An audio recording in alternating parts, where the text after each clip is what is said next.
If you thought the Big U indictment situation was crazy, let's just say it just got crazier. The new and official Big U indictment just dropped, and it's worse than you could ever imagine. We already covered the federal complaint, so we're only gonna cover the relatively newer stuff that's only in the indictment and not in the federal complaint. They've been investigating Big U since 2021, and the indictment kind of shows that because they cover literally every track and every angle. In this indictment, they're painting Big U as a murderous extortionist. Damn. And because they're trying to paint him... Like, do y'all really know the whole story or no? Because it gets real deep, and we got to really be covering it on this channel, and it's bigger than just being Big U. This guy is really the reason why they got a character called Debo on Friday. His track record is crazy. Just pay attention. Him as an extortionist, they took a great deal of interest in his podcast, Checking In, and especially the theme song of his podcast, Checking In.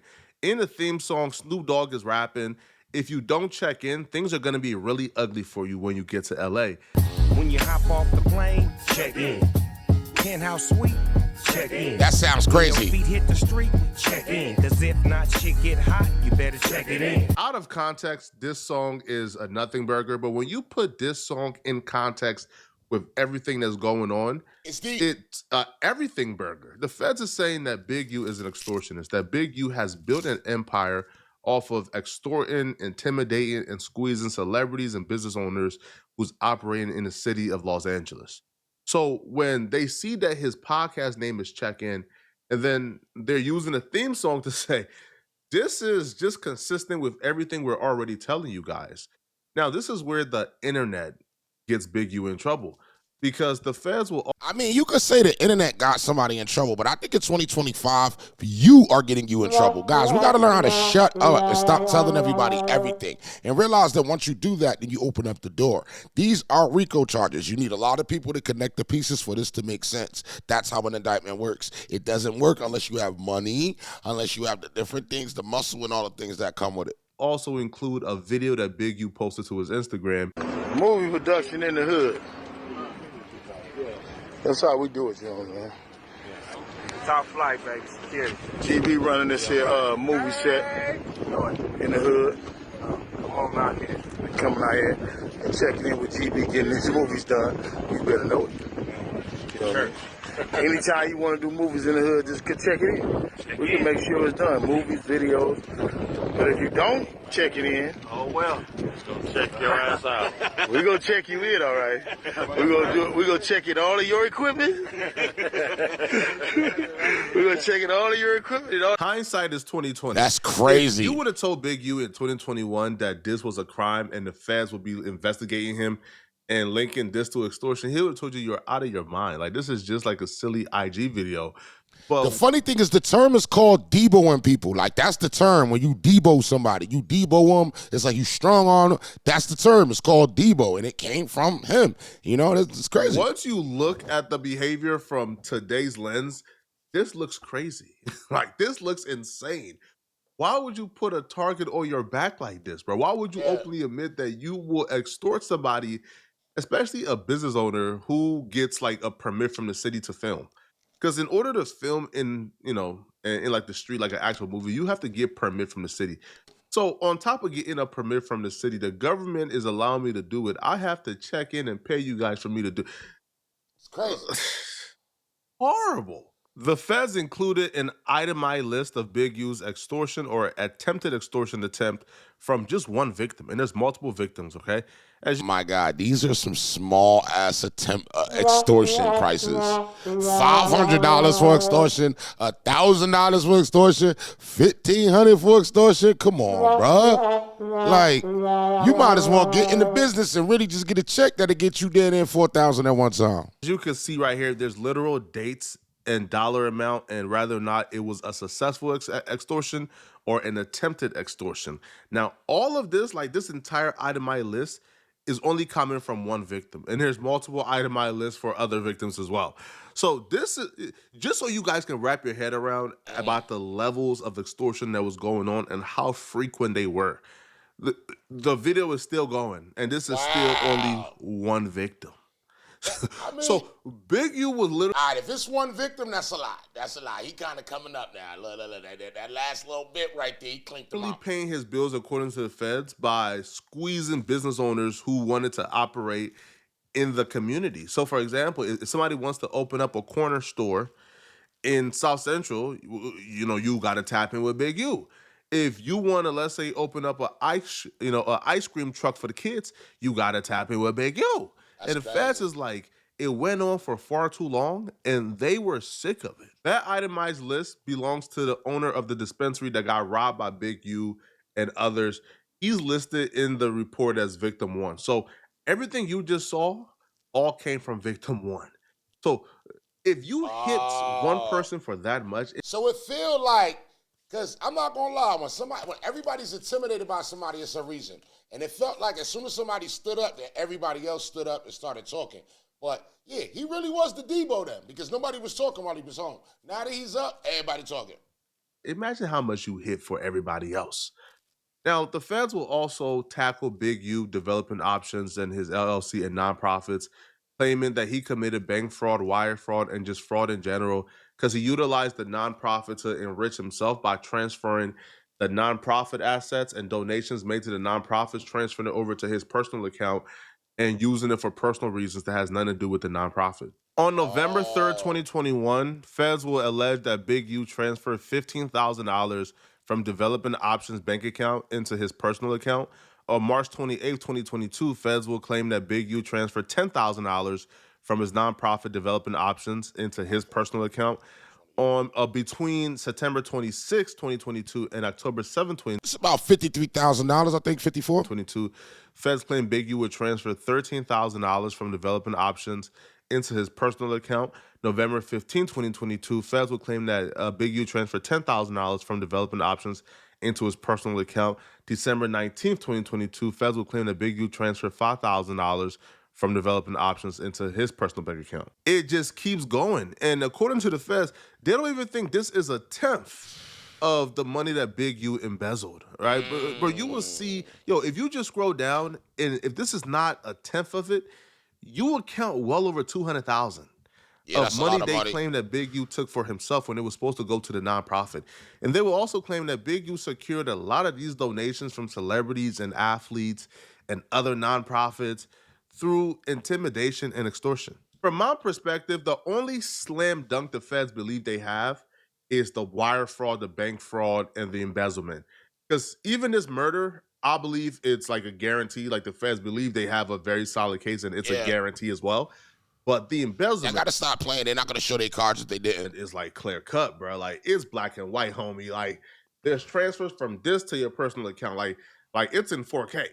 So I believe the feds know that this is like their slam dunk. So this is something that they believe that if all else fails, we can at least give Big U 10 years off of this alone.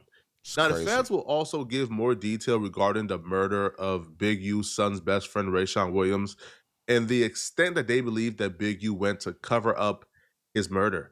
So Rayshawn Williams, we all know, I don't need to rehash it. Rayshawn Williams was in Las Vegas. Big U went to Las Vegas, and the feds are accusing Big U of killing Rayshawn Williams in Vegas.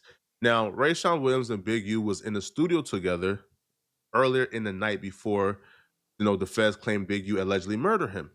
So the feds will list out ways that Big U went above and beyond to conceal, hide, and really throw the feds off in their investigation of Rayshawn Williams' murder. This is where Rayshawn Williams' body was found. Feds believe that Big U and Rayshawn Williams was in the car together. Big U's phone was on airplane mode or completely off because it wasn't transmitting data. Big U murdered Rayshawn Williams and dumped his body here, according to the feds. Wow. When Big U was notified from somebody that Nevada police was going to be interviewing the producer of the studio that him and Rayshawn Williams was at the night of the murder, Big U instructed the producer and all the employees to leave the studio and not come back that day. And Big U would allegedly send associates from the Big U enterprise listed as DS and others known and unknown to the grand jury. And these people from Big U Enterprise went to the studio and they removed portions of the security system from the studio. They removed. So that's why a lot of the feds is getting involved. Yo, you got to realize You can't remove nothing. When they're on you, they already know. And if you remove something, then that's them trying to say like you tampering with evidence. Security video and data from the times that victim Rayshawn Williams and Big U and Robinson, who was with Big U, were present at the studio prior to victim Rayshawn Williams' murder. This is one of those things where you don't want to believe that a man would murder his son's best friend.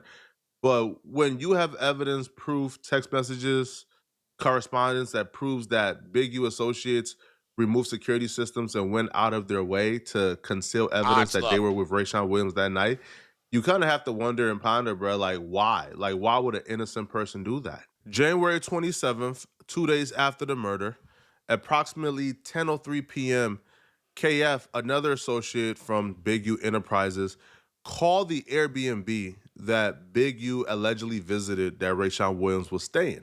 Because according to the police, Big U and Rayshawn Williams left the studio, drove to the Airbnb, and the footage from the Airbnb showcased that Big U and Rayshawn Williams returned back to the Airbnb. Rayshawn Williams grabbed all of his stuff and they left, and that was the last time Rayshawn Williams was seen. So an associate of... See, I didn't know that was the last time he was seen. I thought that they were saying that they thought that they traveled from Cali to Vegas together and he got dropped off in the desert and then he's been missing ever since. I didn't know that they saying that that's the last person that's seen him. Booked the Airbnb for Rayshawn Williams, contacted the owner of the account that he used to book the Airbnb. And they instructed the owner of the Airbnb not to speak with law enforcement about Rayshawn Williams' murder. These are still allegations at the end of the day, but this is really silly, bro. Can you imagine being an Airbnb owner, getting a message from some random person who stayed at your place that day or two, and they tell you, hey, bro, when the police come, bro, asking about this murder, don't cooperate, man. That's crazy. Yo, as an Airbnb owner, bro, you probably look at that message like, bro, I'm calling the police right now. And again, I don't know who KF is. KF could be completely innocent. But for KF, when you were contacting the Airbnb owner, like, do you feel like this is going to work? Do you feel like a random Airbnb owner crazy. Will look at your message and say, yeah. But I think when you got that kind of clout, it do work. Yeah. You know, I'm going to do this guy who I don't know a favor by not cooperating with the police in a murder investigation and risk getting myself arrested. It don't make sense to me at all. February 3rd, 2021, the same associate falsely told law enforcement that he did not know the address of the studio and did not have a number for or any way to contact Big U. Because KF was who booked the Airbnb for Rayshawn Williams when he went to Las Vegas. On December 31st of 2022, an interceptor call, which is a wiretap, got Big U explaining his motivation for committing murders on behalf of the Big U Enterprise. On the call, Big U will state, what you guys see on the internet, y'all keep hearing other people who don't have nothing to talk about sell.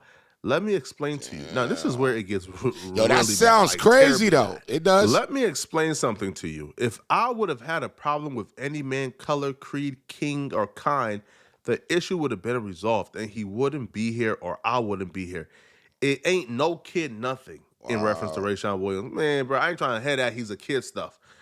And it damn near nobody who been in this MF longer than me can stand against me and me be who I am. If I had a problem with any man and this wouldn't be so funny to me, I'm still who they say I am. Wow. This goes against the persona the feds will say that Big U used to start the nonprofit to get millions of dollars from the city of Los Angeles for his GRID program. They will say that Big U put on a persona of a changed man, when in fact that was furthest from the truth, and that Big U was still actively engaging in gang activities and violent activities and murdering people, and the nonprofit and the Big U enterprise and the legal game was nothing but a con to enrich himself, according to the feds. Now, there's a video that Big U dropped before he turned himself in. Yeah, that was deep. He's in the vehicle talking about how he's being framed. Now, in that vehicle, he mentioned Wack 100. He mentioned Luce Cannon. He mentioned Bricc Baby. He mentioned how people are going to try to tell on him.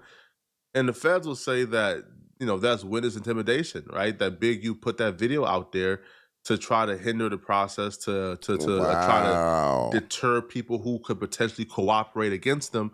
And they will say that this is proof that even in his darkest times, even when he surrendered himself in, he's still trying to intimidate people.